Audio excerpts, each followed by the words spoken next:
Велосипедистите и пешаците се загрозена категорија на учесници во сообраќајот, цени Републичкиот совет за безбедност во сообраќајот по анализите на состојбите од терен, кои ја наметнуваат потребата од спроведување на превентивни проекти за поголема внимателност и одговорност и безбедно учество во сообраќајот на патиштата.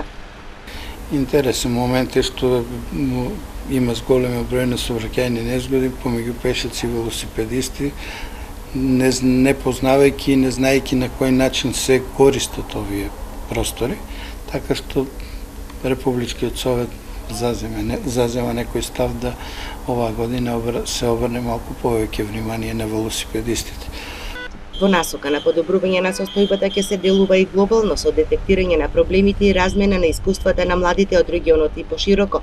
Метрополата ќе биде домаќин на меѓународната младинска обука за подобрување на безбедноста на овие учесници во сообраќајот, финансирана од Еразмус плюс програмата. Ова активност ќе се спроведува во Скопје и ќе трае некаде околу 7 дена, ќе има гости од повеќе држави и бившите републики, така што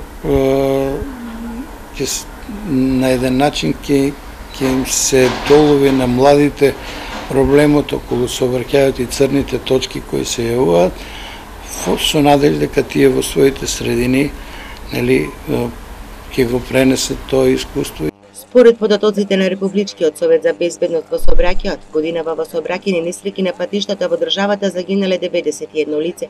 Половина од жртвите во сообраќајните несреќи се ранлива категорија на учесници, во која спаѓаат пешаците, мотоциклистите и велосипедистите. 55% од сообраќајните незгоди предизвикани од младите учесници се случиле за време на викенд, дури 21% во сабота.